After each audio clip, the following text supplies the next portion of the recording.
गांव में रहने वाला एक नौजवान लड़का पुरानी बुरी यादों को ना भूल पाने और एक ही चीज के बारे में बार बार सोचने की आदत से परेशान था।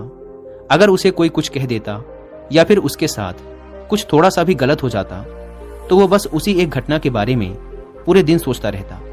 वही बात उसके दिमाग में हर समय घूमती रहती। फिर वो या तो अपने साथ हुई किसी बुरी घटना के लिए अपनी किस्मत और भगवान को कोसता रहता या फिर अपने मन में उस इंसान से बदला लेने के ख्याली पुलाव बनाता रहता जिसने उसे कुछ कह दिया था या उसके साथ कुछ गलत किया था।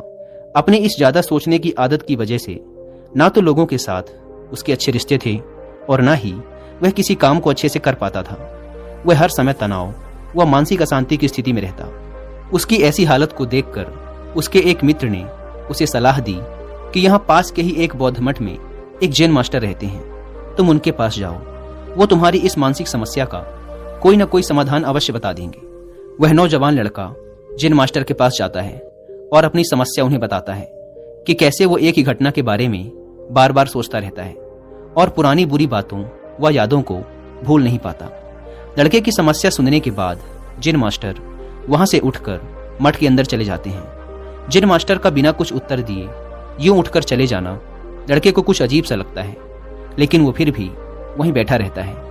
थोड़ी देर बाद वह देखता है कि जैन मास्टर मिट्टी की गिलास में पानी भरकर उसकी तरफ चले आ रहे हैं। जैन मास्टर लड़के के पास आकर खड़े हो जाते हैं तो लड़का भी उनके सामने खड़ा हो जाता है।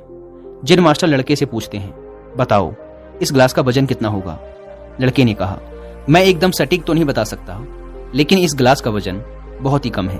अब जैन मास्टर ने गंभीर होकर कहा, मेरा प्रश्न यह है कि अगर मैं इस गिलास को थोड़ी देर तक ऐसे ही पकड़कर खड़ा रहूं तो क्या होगा? लड़के ने कहा, कुछ भी नहीं होगा।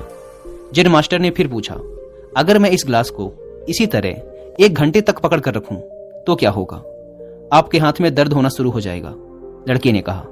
जैन मास्टर ने फिर प्रश्न किया, अगर मैं इस गिलास को ठीक इसी तरह पूरे दिन पकड़ कर रखूं तब क्या होगा? आपके हाथ में बहुत ही भयंकर दर्द होना शुरू हो जाएगा। आपका हाथ सुन्न भी हो सकता है, आपकी मांसपेशियों में भारी तनाव आ सकता है और यहाँ तक कि आपके हाथ को लकवा भी मार सकता है। लड़के ने गंभीर शब्दों में कहा। जैन मास्टर ने कहा, बहुत बढ़िया, लेकिन क्या इस दौरान गिलास का वजन बदला? लड़के ने कहा, नहीं, वजन तो नहीं बढ़ा। तब भला हाथ में दर्द और मांसपेशियों में तनाव क्यों आया? जैन मास्टर ने पूछा। बहुत समय तक पकड़े रहने के कारण, लड़के ने जवाब दिया। जैन मास्टर ने फिर प्रश्न किया, अब इस दर्द से छुटकारा पाने के लिए मैं क्या करूं? गिलास को नीचे रख दीजिए। लड़के ने कहा। जैन मास्टर ने कहा, बिल्कुल सही, और जीवन की परेशानियां भी कुछ इसी तरह होती हैं। इन्हें कुछ देर तक अपने दिमाग में रखिए और लगेगा कि सब कुछ ठीक है। उनके बारे में ज्यादा देर तक सोचिए और आपको पीड़ा होने लग जाएगी, और इन्हें और भी देर तक अपने दिमाग में रखिए, फिर ये आपको अशांत व पागल करने लग जाएंगी और आप कुछ भी नहीं कर पाएंगे। जैन मास्टर ने लड़के की तरफ इशारा करते हुए कहा, अपने जीवन की पिछली गलतियों और घटनाओं के बारे में सोचना जरूरी है, लेकिन उससे भी ज्यादा जरूरी है उनसे सीखकर आगे बढ़ना।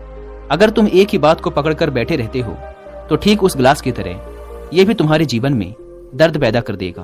अगर तुम आज अपने अतीत को लेकर बैठे रहते हो तो ये आज भी तुम्हारे हाथ से निकल जाएगा और फिर तुम भविष्य में इसके लिए पश्चाताप करोगे। तुम अपने अतीत के लिए जैसा इंसान बनना चाहते हो या फिर जिन गलतियों के लिए पश्चाताप कर रहे हो तो तुम आज से ही वैसा इंसान बनने का प्रयास करो और कोशिश करो कि आज तुम वैसी गलतियां ना करो जिसके लिए तुम्हें भविष्य में पछताना पड़े। इसलिए चिंता करना बंद करो और अपने आज के कर्मों पर ध्यान दो, क्योंकि चिंता व्यक्ति को उसकी चिता तक ले जाती है। दोस्तों, चिंता करने की आदत को छोड़कर एक खुशहाल जीवन कैसे जिया जाए, इस पर विश्व प्रसिद्ध लेखक डेल कार्नेगी ने एक बहुत ही अच्छी किताब लिखी है जिसका नाम है how to stop worrying and start living, यानी चिंता छोड़ो, सुख से जियो। अब तक 10 मिलियन से ज्यादा लोग इस किताब को पढ़ चुके हैं, और अगर आपके पास इसे पढ़ने का टाइम नहीं है तो आप हिंदी में इस पूरी किताब को सुन भी सकते हैं कुक एफएम ऐप पर। इस किताब में चिंता करने की आदत से छुटकारा पाने के कई सारे तरीके बताए गए हैं। मैंने भी इस किताब को 2 बार सुना है, और अगर आप चाहें तो आप भी कुक एफएम को डाउनलोड करके ये किताब और ऐसी ही हजारों किताबों को ऑडियो फॉर्म में सुन सकते हैं।